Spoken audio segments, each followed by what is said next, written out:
Hello et bienvenue dans cette vidéo où je vais vous donner mes conseils, ce qui m'a permis de passer de 0 à 10K par mois sur Instagram. C'est peut-être un conseil bateau ou quoi, mais il y a tellement de personnes qui se prennent la tête à attendre, je sais pas, que leur site soit prêt, à attendre d'avoir un logo, à attendre janvier 2024 pour commencer. Pourquoi vous avez besoin d'attendre? En fait, là à l'heure actuelle, sur Instagram, la seule chose dont vous avez besoin, c'est d'avoir une connexion Wi-Fi, point final. En France, on a tout ça. Du coup, il n'y a aucune raison d'attendre quoi que ce soit. Ce qui est important à savoir, c'est qu'en fonction de là où vous êtes, vous n'allez pas avoir les mêmes objectifs. Moi, mon logo, je l'ai eu quand? Il y a 2 mois, en septembre 2023, parce que j'avais les moyens d'investir dans une graphiste professionnelle et que du coup, ça me paraissait pas un mauvais investissement d'investir plus de 1000 € là-dedans. Mais vous, à l'heure d'aujourd'hui, commencez pas à investir dans des choses qui sont à l'heure actuelle des détails. Si aujourd'hui, t'as pas de business, ton compte Instagram il est pas créé, t'es pas régulière, t'as même pas au moins 500 abonnés qualifiés, arrête même de réfléchir, poste quotidiennement, jusqu'à ce que tu comprennes ce qui marche, jusqu'à ce que tu comprennes comment les réseaux marchent. Mais vraiment, il faut arrêter, s'il vous plaît, d'attendre ce bon moment qui n'arrivera jamais, parce que le bon moment, c'est quand tu le décides. Le deuxième conseil que je puisse vous donner, à l'heure actuelle, je suis désolée, vous n'êtes pas Lena Situation, vous n'êtes pas Kylie Jenner, donc vous ne pouvez pas parler de plusieurs thématiques en espérant que les gens accrochent à votre personnalité et achètent chez vous. Parce que on ne s'adresse pas de la même façon à une personne qui veut perdre du poids qu'à une personne qui veut juste des astuces pour avoir une belle peau, qu'à une personne qui veut juste avoir des inspirations de outfit. Donc à partir de là, vous pouvez pas avoir sur un compte à la fois de la bouffe, du sport, des outfits, de la beauté, etc.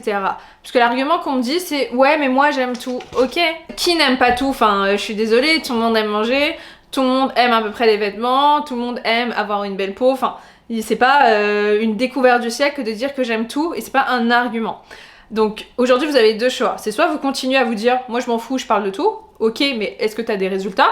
Et là vous allez me dire ouais mais X, Y, Z a des résultats. Mais X, Y, Z, regardez ce qu'ils ont fait, ce sont des influenceurs éventuellement, ou ce sont des personnes qui ont commencé peut-être sur une autre plateforme qu'Instagram, qui ont réussi à réunir d'autres gens, une autre communauté ailleurs. Mais aujourd'hui, en 2023, bientôt 2024, vous pouvez pas vous adresser à 10 000 personnes en même temps. Parce que au final, si vous vous adressez à plusieurs personnes en même temps, c'est comme si vous adressiez à personne.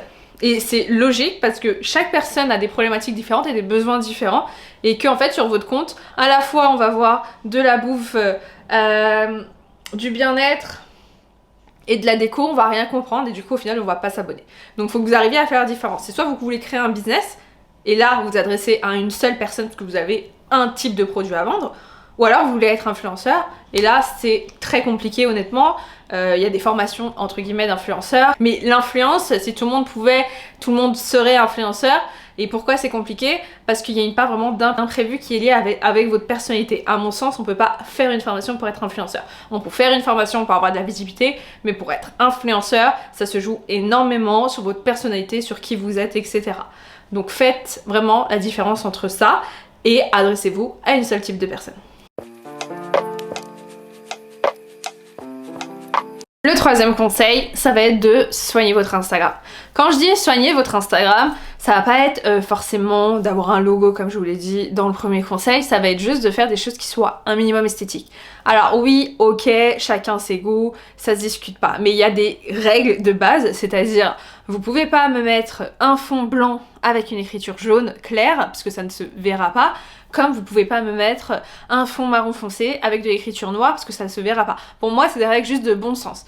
Il y en a qui l'ont naturellement, il y en a qui l'ont pas naturellement. Le titre, faut qu'il y ait une hiérarchie, c'est-à-dire vous avez un titre, vous avez un sous-titre et vous avez un corps du texte. Il faut que les typographies soient lisibles, un minimum. Vous me faites pas des trucs manuscrits en titre, sous-titre et surtout en majuscule. Lorsque vous faites vos posts, vous les cadrez pour pas qu'ils soient coupés. Soit vous alignez tout à gauche, soit vous alignez au centre ou tout à droite, mais vous ne faites pas un paragraphe à gauche, un autre au milieu et un autre à droite. Bref, des règles basiques qui sont pas compliquées, mais qui vous permettent d'avoir une harmonie globale sur votre feed Instagram. Parce que c'est la vitrine de votre business, c'est la qui donne envie ou pas d'aller plus loin. Et forcément, demain je vous mets devant 2 magasins, vous avez un magasin avec une vitrine incroyable, le deuxième, vous avez une vitrine qui est odieuse, laide, bah logiquement vous allez être beaucoup plus attiré par le magasin qui a une vitrine incroyable, alors même que c'est possible que le magasin qui a une vitrine moche ait de meilleurs produits, de meilleure qualité, avec des prix peut-être plus avantageux. Sauf que l'humain, la psychologie humaine, est fait qu'elle va être beaucoup plus attirée par une vitrine dite harmonieuse et belle que par une vitrine qui ne donne pas envie. C'est normal, c'est psychologique. Vous n'allez pas rentrer dans un magasin qui fait sale parce que bah forcément, c'est ce qu'on appelle l'effet de halo, c'est-à-dire que vous allez faire le lien entre vitrine moche et produits éclatés au sol. Vous voyez ce que je veux dire? Alors que vitrine belle, on va se dire ok, produit beau et de qualité. C'est bête, vous pouvez pas lutter contre ça, même si vous êtes au courant, c'est de la psychologie. C'est pour ça d'ailleurs que notamment les Kardashians ont beaucoup misé sur leur image parce que elles ont voulu se montrer belles avec des belles formes et elles ont vendu des produits en sous-entendant que grâce à ces produits, on pouvait devenir comme elles, ce qui est complètement faux parce que, mis à part la chirurgie esthétique, c'est pas en utilisant les lèvres de Kylie Jenner qu'on va ressembler à Kylie Jenner parce qu'on n'a pas la même peau, on n'a pas les mêmes cheveux, on n'a pas la même tête tout simplement. Donc faites vraiment attention à ça, c'est méga important. C'est-à-dire qu'au bout d'un moment, vous faites des choses et vous avez peut-être des résultats ou très peu. Mais ce qu'il faut savoir, c'est que on est tous face à des paliers, c'est-à-dire ça peut être des paliers financiers, les gens qui vont stagner à 1000, 3000, 4000, 5000, 10 000, etc. Ça peut être des paliers au niveau de la visibilité des followers. Bah voilà, on bloque à 1000 followers, on sait pas trop, on perd autant de followers qu'on en gagne. Ça peut être en termes d'engagement ou ça peut être un peu tout ça. Donc au bout d'un moment, en fait, les paliers, ils sont faits pour être surpassés. Donc si vous arrivez à un palier pendant X temps, si vous faites un palier d'une semaine, c'est pas un palier, c'est juste normal. Mais si au bout de 2-3 mois, vous n'arrivez pas à franchir ce palier, bah c'est pas en faisant les mêmes choses que vous faites que vous allez franchir le palier. Donc c'est pour ça que c'est important de sortir de sa zone de confort. Sortir de sa zone de confort, ça peut être des choses toutes bêtes. Ça peut être juste se mettre à faire des réels. Ça peut être juste se mettre à se montrer en story. Ça peut être juste parler de ses offres. Ça peut être juste, je sais pas, décider de faire un live. Il y a plein de choses différentes qui vous permettent de passer ce palier-là. C'est à vous de voir et d'analyser, mais c'est important de sortir de sa zone de confort à chaque fois.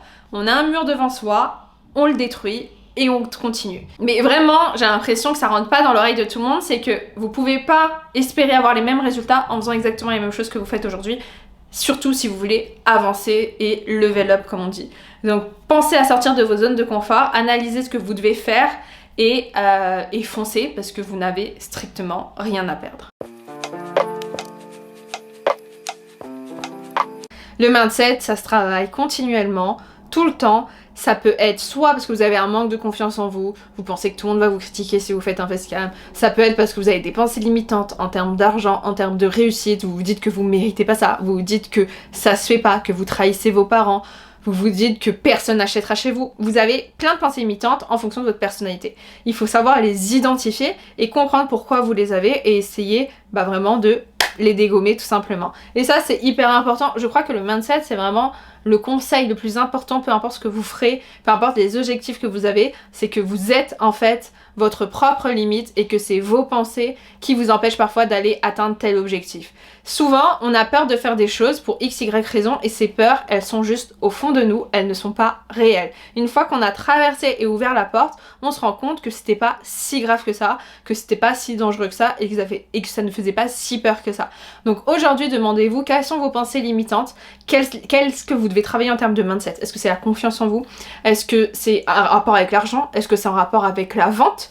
Ou un peu tout ça, et essayez vraiment de travailler dessus. Il y a un livre qui a vraiment changé ma vie que je vous recommande à 10 000%, c'est Les secrets d'un esprit millionnaire. Je vais vous le mettre là et en lien en biographie. C'est incroyable, je l'ai même pas fini de lire et regardez les résultats que j'ai pu avoir.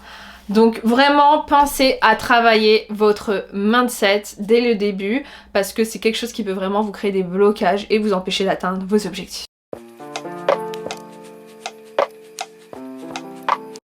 Quand je dis des produits de qualité, c'est que aujourd'hui, si vous avez la chance que des gens achètent chez vous, il faut qu'ils soient satisfaits. Donc bien sûr, il y a toujours des gens qui seront pas satisfaits pour X, Y raison.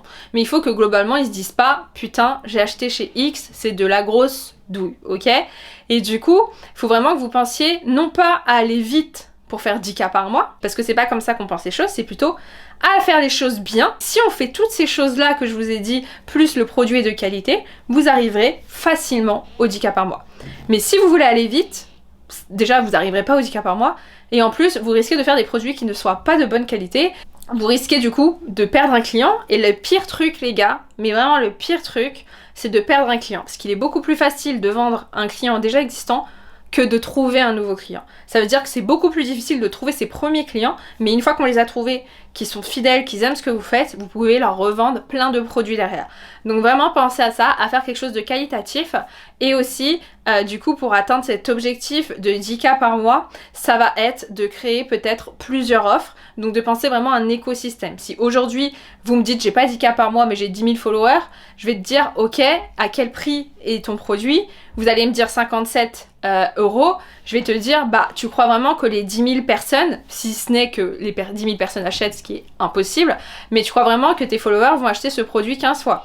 Les gens vont acheter votre produit une fois, donc c'est à vous de faire le job, c'est-à-dire ok ils l'achètent une fois et après ils font quoi? Est-ce que vous avez un autre produit à leur proposer? Vous avez une autre formation, quelque chose de complémentaire? Il faut vraiment que vous pensiez votre business comme un écosystème.